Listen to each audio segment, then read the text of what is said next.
बदलते भारत की शान।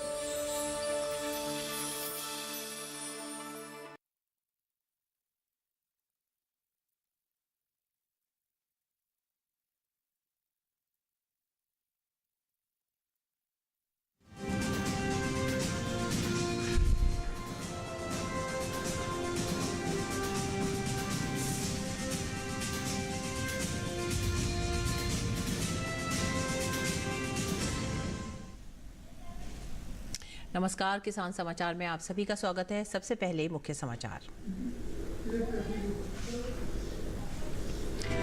प्रधानमंत्री ने लाइफ मिशन, सतत विकास और अन्य मुद्दों पर अपने विचार किए साझा। विश्व बैंक के कार्यक्रम में वीडियो संदेश के जरिए पीएम मोदी ने जलवायु परिवर्तन से लड़ने के लिए व्यवहार परिवर्तन को बताया जरूरी।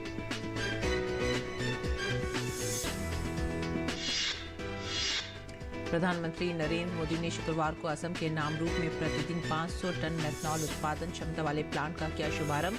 भूटान, नेपाल और बांग्लादेश को मेथनॉल निर्यात की जताई संभावना। प्रधानमंत्री सौरसजाई स्टेडियम में आयोजित बिहू कार्यक्रम में लिया हिस्सा।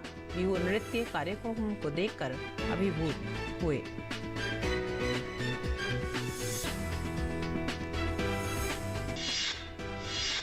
केंद्रीय वाणिज्य एवं उद्योग मंत्री पीयूष गोयल ने कहा, यूरोपीय संघ के साथ प्रस्तावित मुक्त व्यापार समझौते में किसानों, डेयरी क्षेत्र के हितों की रक्षा करेगा भारत। 5वें दौर की वार्ता 19 से 23 जून तक नई दिल्ली में करेंगे मुलाकात।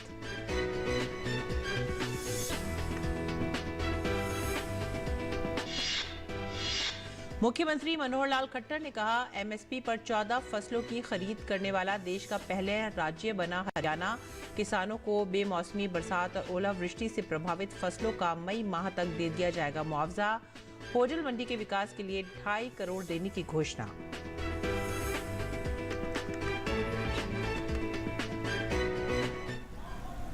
खबरें विस्तार से। प्रधानमंत्री नरेंद्र मोदी ने विश्व बैंक के कार्यक्रम को वीडियो संदेश के जरिए संबोधित किया। प्रधानमंत्री ने लाइफ मिशन, सतत विकास और अन्य मुद्दों पर अपने विचार साझा किए। पीएम मोदी ने कहा कि दुनिया भर में लोग जलवायु परिवर्तन के बारे में बहुत कुछ सुनते हैं। उनमें से कई बहुत चिंता महसूस करते हैं क्योंकि वे नहीं जानते कि वे इसके बारे में क्या कर सकते हैं। उन्हें लगातार ये महसूस कराया जाता है कि केवल सरकारों या वैश्विक संस्थाओं की ही भूमिका है। अगर उन्हें पता चलता है कि वे भी योगदान दे सकते हैं तो उनकी चिंता कार्रवाई में बदल जाएगी। जलवायु परिवर्तन का मुकाबला सिर्फ कॉन्फ्रेंस टेबल से नहीं किया जा सकता, इसे हर घर में खाने की टेबल से लड़ना होगा। जब कोई विचार चर्चा टेबल से डिनर टेबल तक जाता है तो ये एक जन आंदोलन बन जाता है।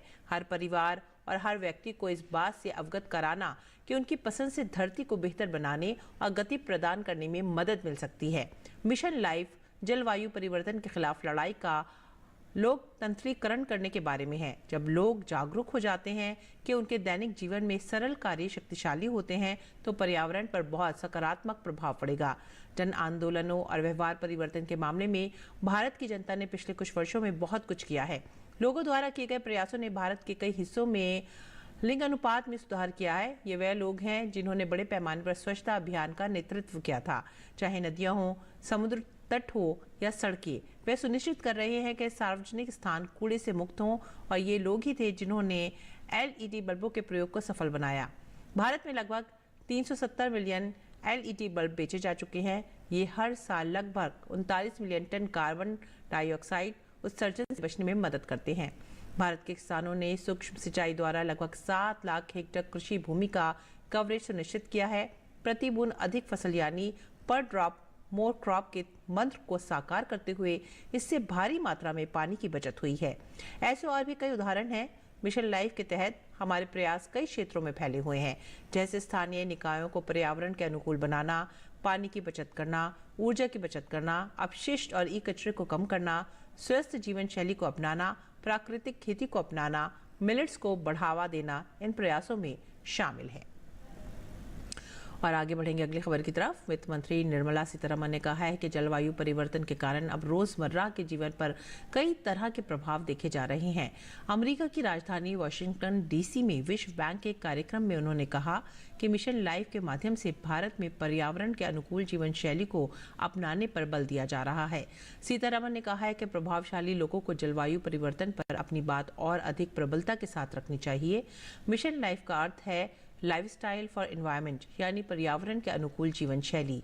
इसकी शुरुआत प्रधानमंत्री नरेंद्र मोदी ने की थी और इसका उद्देश्य सामाजिक नेटवर्क का उपयोग कर जलवायु संबंधी सामाजिक व्यवहार में परिवर्तन लाना है। इस मिशन के अंतर्गत ऐसे लोगों का वैश्विक नेटवर्क बनाना भी है जो पर्यावरण अनुकूल जीवन शैली को बढ़ावा देने के लिए प्रतिबद्ध हों। इसे P3 या प्रो प्लैनेट पीपल यानी पर्यावरण हितैषी लोगों के नाम से जाना जाता है। प्रधानमंत्री नरेंद्र मोदी ने एक दिवसीय असम दौरे पर शुक्रवार को गुवाहाटी पहुंचने के बाद कई परियोजनाओं का उद्घाटन एवं शिलान्यास किया। सोरुसजाई स्टेडियम से प्रधानमंत्री ने वर्चुअल रूप से ब्रह्मपुत्र नदी पर 3,200 करोड़ रुपए की लागत से बनने वाले 4 लेन वाले 12.21 किलोमीटर लंबे पलाशबाड़ी सुआलकुची सेतु प्रोजेक्ट की आधारशिला रखी। ऊपरी असम के शिवसागर जिला स्थित ऐतिहासिक रंगघर परिसर के सौंदर्यीकरण की 124 करोड़ रुपए की लागत वाली परियोजना का शुभारंभ किया। इसी तरह 7,280 करोड़ रुपए की लागत से तैयार 5 परियोजनाओं, जिसमें नवनिर्मित डबल रेल लाइन, नई लाइन और इलेक्ट्रिफाइड रेलवे ट्रैक राष्ट्र को समर्पित किया। इसके अलावा ऊपरी असम के नामरूप में 1,603 करोड़ रुपए की लागत से तैयार प्रतिदिन 500 टन मेथनॉल उत्पादन क्षमता वाले प्लांट का भी शुभारंभ किया। यहां से भूटान, नेपाल और बांग्लादेश को मेथनॉल निर्यात की संभावना जताई गई है।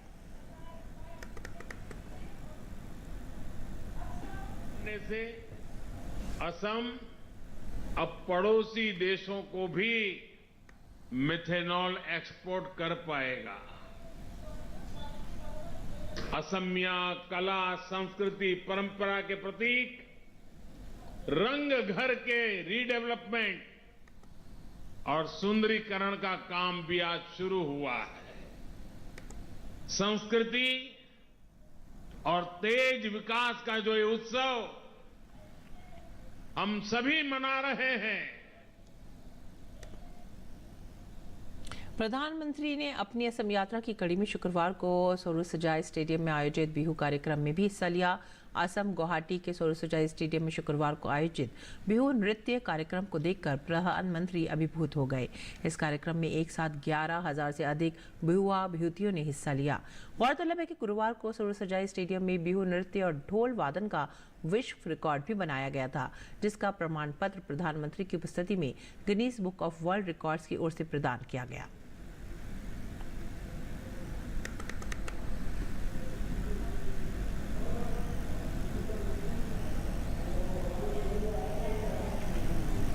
और केंद्रीय वाणिज्य एवं उद्योग मंत्री पीयूष गोयल ने कहा है कि यूरोपीय संघ के साथ प्रस्तावित मुक्त व्यापार समझौते में भारत किसान और डेयरी क्षेत्र के हितों की पूरी तरह से रक्षा करेगा।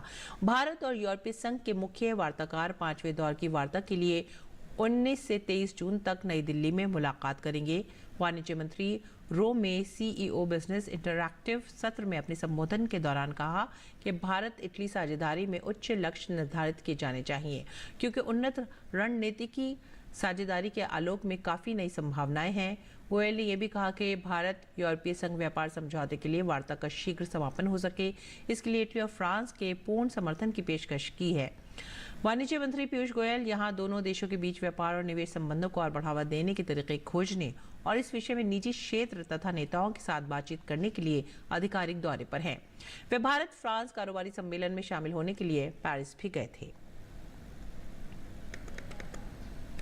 अगली खबर हरियाणा से। हरियाणा के मुख्यमंत्री मनोहर लाल ने कहा है कि हरियाणा देश का पहला ऐसे राज्य है जो किसानों के हित में 14 फसलों की खरीद न्यूनतम समर्थन मूल्य पर कर रहा है। साथ ही शेष फसलों की खरीद भावांतर भरपाई योजना से की जा रही है। उन्होंने किसानों को हाल में हुई बेमौसमी बरसात व ओलावृष्टि से प्रभावित फसलों को मुआवजा मई माह तक दिए जाने का विश्वास दिलाया। मुख्यमंत्री शुक्रवार को होडल शहर में माता सती सरोवर तट पर क्षेत्र के लोगों से जनसंवाद कार्यक्रम में रूबरू हो रहे थे। 2015 में भी जब हमारी सत्ता आई थी तो ऐसी बरसात और ओला बल्कि उस बार ज्यादा था बहुत ज्यादा था। और हमने मुआवजा जो बांटा, यानी कांग्रेस की तरह नहीं कि 2-2 रुपए के 5-5 रुपए के चेक आते थे बैंक में, लोग उसके फोटोस्टेट दिखाया करते हमको। हमने उस समय तय किया कम से कम मुआवजा, चाहे 1 फूट खराब हुआ होगा तो भी 500 रुपए से नीचे मुआवजा नहीं देंगे। और उसके बाद 500 से नीचे मुआवजा किसी को नहीं मिला होगा। किसी को मिला हो तो बता देना मुझे, 500 से कम मिला है। और हमने अभी तक इन 8 साल में कांग्रेस ने जितना मुआवजा दिया था वो तो हमने 2015 में उसके बराबर दे दिया था 1 ही साल में, और अब उससे 10 गुना मुआवजा हो चुका है इन 8 सालों में। उनके कुल मिला के 1000 या 1100 करोड़ थे, अभी 8800 करोड़ ये इस समय तक हम दे चुके हैं मुआवजा, और इस साल का जो जाएगा वो और जाएगा। मुख्यमंत्री ने बताया कि परिवार पहचान पत्र के तहत होडल में 1160 नए राशन कार्ड बनाए गए हैं, जबकि पूर्व में 5500 राशन कार्ड बने हुए थे। शहर में कुल मिलाकर के जब तक ये परिवार पहचान पत्र का हिसाब नहीं बना था तो 5500 राशन कार्ड थे, यानी दिसंबर 2022 तक। हमने इसके आधार पर जनवरी 2023 में जो 1,80,000 रुपए के कम राशि के कम इनकम के लोग थे, उन सब के राशन कार्ड अपने आप बनवा दिए, बिना किसी की अप्लाई किए हुए, बिना किसी की दरखास्त लिए हुए। और सबके जब एक साथ बनाए तो हरियाणा के 12.5 लाख नए राशन कार्ड बने। 12.5 लाख। मैंने होटल का हिसाब मांगा है तो 1160 कार्ड यहाँ नए बने हैं इस सिस्टम के बाद। 1160, अब वो 6660 हो गए। पहले 5500 थे, अब 6660 कार्ड यहाँ हो गए हैं।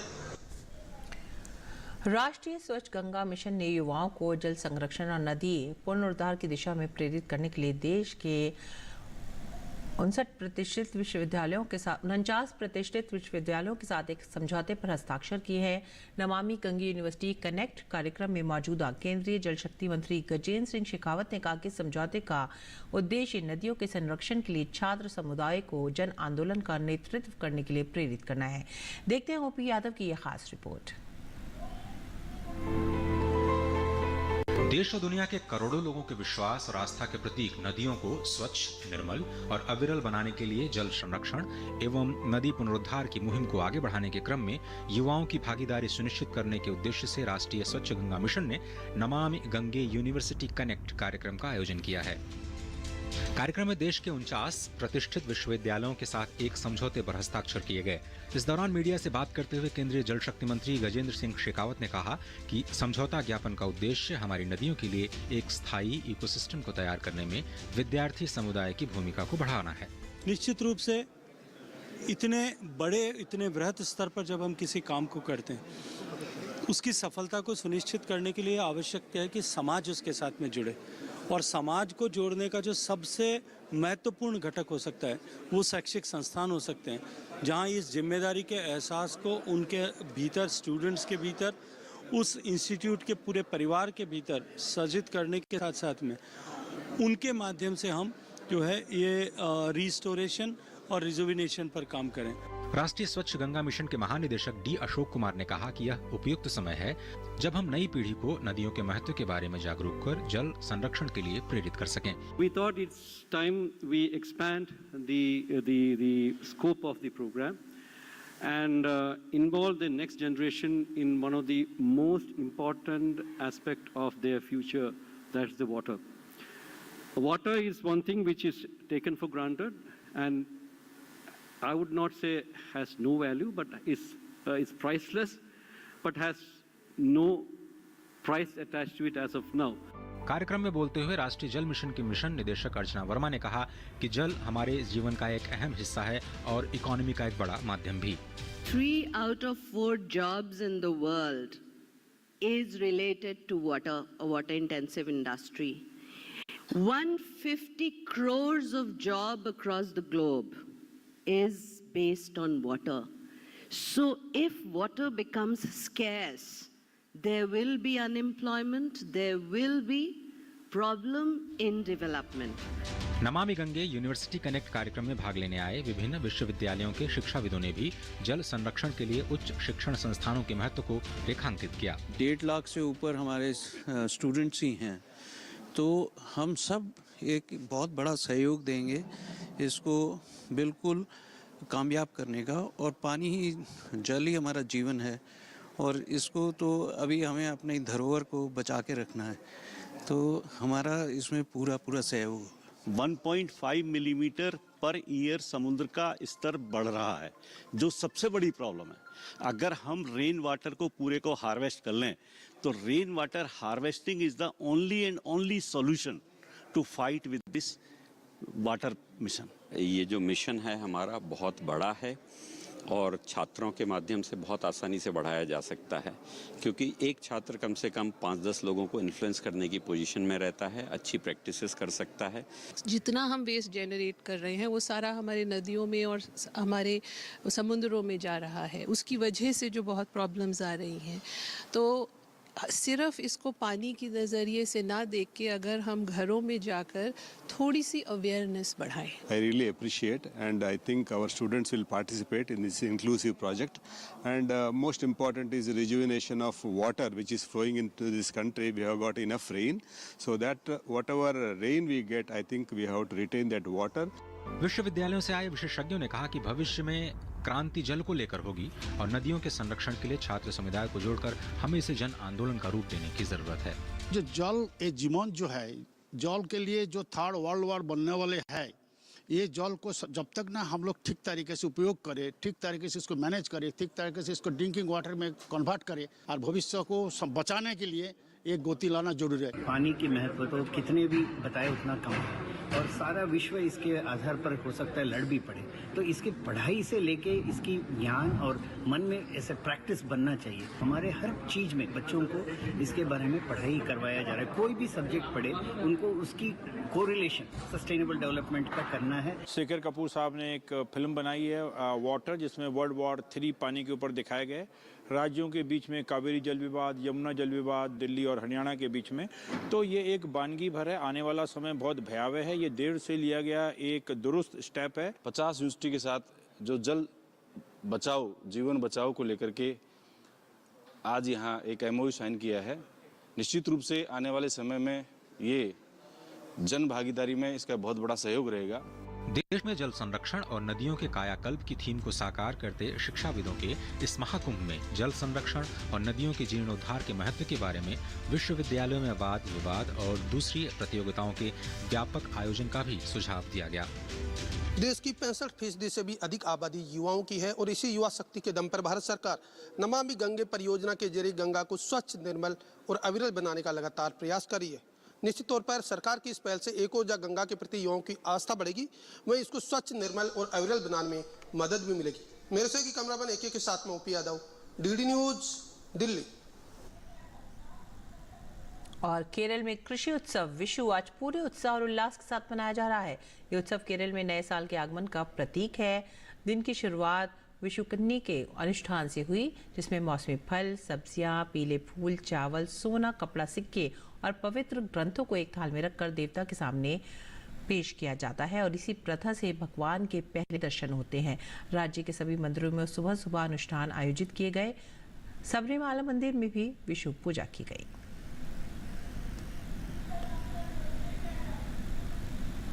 और अब बात करेंगे मंडी भाव की। देखते हैं क्या रहा देश भर की मंडियों में भाव।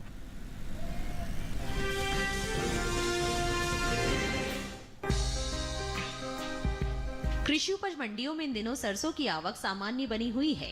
भाव की बात करें तो काला पीपल, जयपुर और बस्ती मंडी में सरसों के सौदों में मजबूती के साथ कारोबार हुआ, जबकि लालसोट मंडी में इस दौरान सरसों के भाव में नरमी देखने को मिली।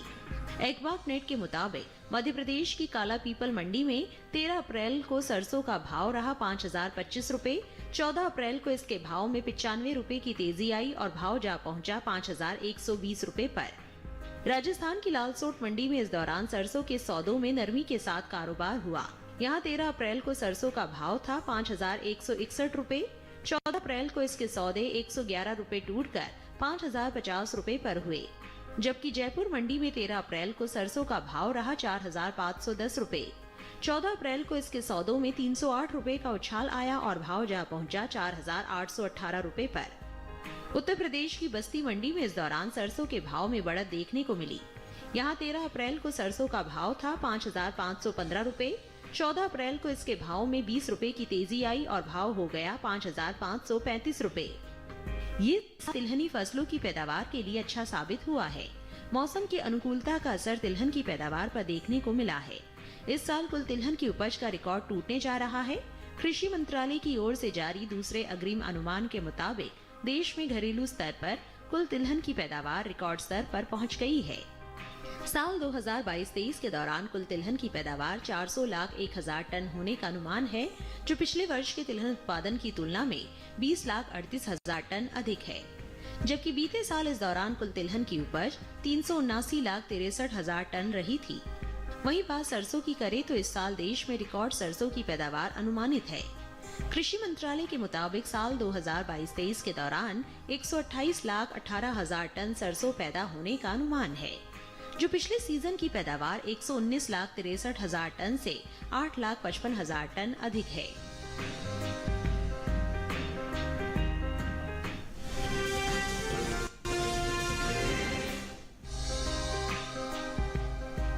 मसूर की आवक इन दिनों सामान्य बनी हुई है। भाव पर नजर डालें तो ज्यादातर कृषि उपज मंडियों में शुक्रवार को मसूर के सौदों में मिला जुला रुख देखने को मिला।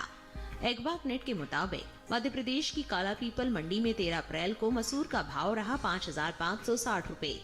14 अप्रैल को इसके भाव में 70 रुपए की गिरावट आई और भाव हो गया 5,490 रुपए। महाराष्ट्र की पुणे मंडी में बीते 2 दिनों के दौरान मसूर के भाव स्थिर रहे। यहाँ 13 और 14 अप्रैल को मसूर 6,750 रुपए पर बिकी। उत्तर प्रदेश की जाफरगंज मंडी में मसूर के सौदों में बढ़त के साथ कारोबार हुआ, जबकि राज्य की मेहरौनी मंडी में 13 अप्रैल को मसूर का भाव रहा 6,100 रुपए। 14 अप्रैल को इसके भाव में कोई बदलाव देखने को नहीं मिला और भाव 6,100 रुपए पर बरकरार रहा। इसी तरह सफदरगंज मंडी में गुरुवार और शुक्रवार को मसूर 6,850 रुपए पर बिकी। घरेलू स्तर पर इस साल कुल दलहन की रिकॉर्ड पैदावार होने का अनुमान जताया गया है। कृषि मंत्रालय के दूसरे अग्रिम अनुमान के मुताबिक देश में साल 2022-23 के दौरान कुल दलहन की पैदावार 278,10,000 टन होने की उम्मीद है, जो पिछले साल के 273,02,000 टन उत्पादन की तुलना में 5,08,000 टन और बीते 5 वर्षों के औसत दलहन उत्पादन की तुलना में 31,54,000 टन अधिक है। कुल दालों के निर्यात पर नजर डालें तो देश से होने वाले दालों के निर्यात में इस साल खासा इजाफा देखने को मिला है। एपिडा के मुताबिक साल 2022-23 में अप्रैल से जनवरी महीने के दौरान कुल दालों के निर्यात में 60% की बढ़त दर्ज की गई है। साल 2022-23 में बीते 10 महीने के दौरान कुल दालों का निर्यात 5,39,000 टन के पार पहुंच गया है, जबकि साल 2021-22 के दौरान कुल दालों का निर्यात महज 3,03,93 टन का ही हुआ था। यानी इस साल कुल दालों के निर्यात में 2,39,370 टन की बढ़ोतरी हुई है।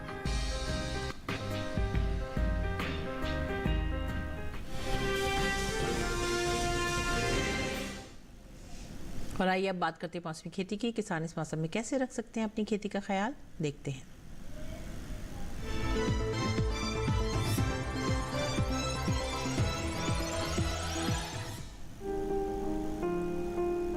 पंजाब में किसान भिंडी की बुआई करे, अभी लोबिया की बुआई कर ले। पंजाब में खीरे की बुआई करने का समय उपयुक्त है। इसके अलावा कद्दू की बुआई कर सकते हैं।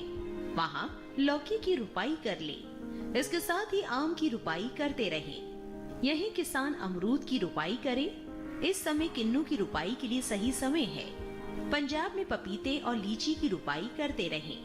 वहीं लाल मिर्च की रुपाई कर ले।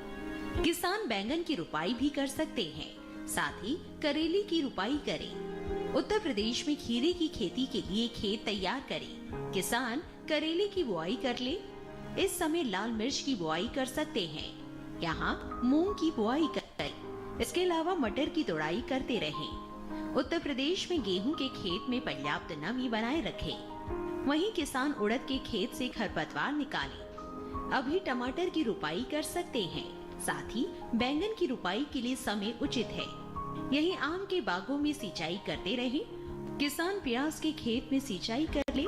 वहाँ तरबूज की बुआई करे। इसके साथ ही खरबूजे की बुआई करते रहें।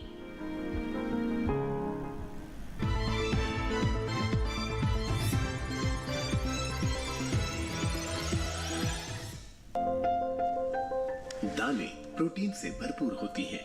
भारत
सलाह जरूर लें।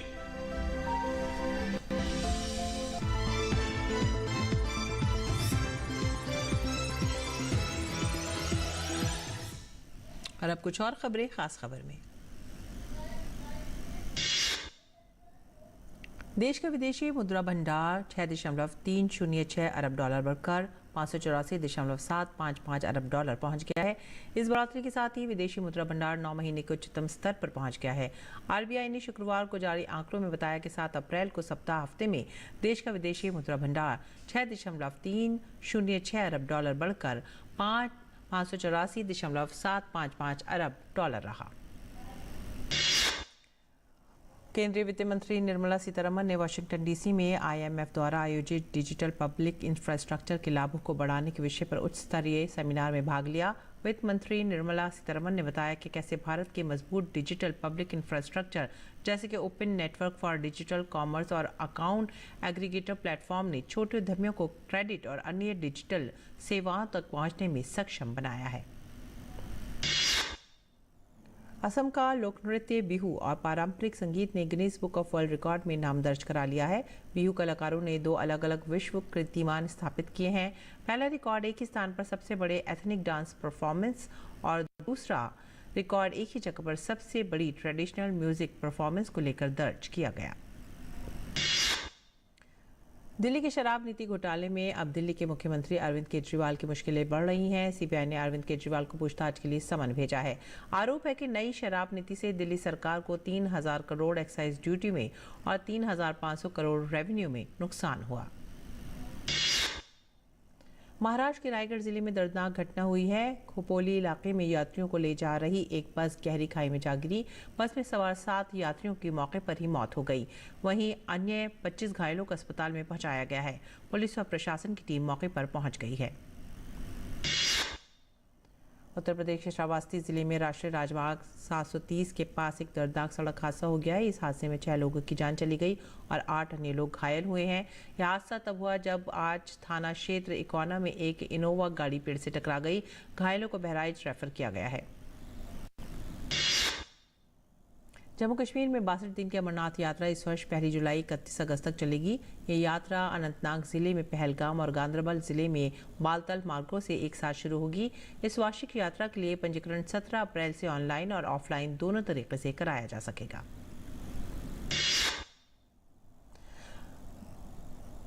बंगाली नववर्ष पोइला बैसाख की शुरुआत हो गई है। पोइला बैसाख के अवसर पर राजभवन के दरवाजे आम जनता के लिए खोले गए। राज्यपाल सीवी आनंद बोस ने एनसीसी वॉक और साइकिल वॉरियर्स और हेरिटेज वॉक को झंडी दिखाई।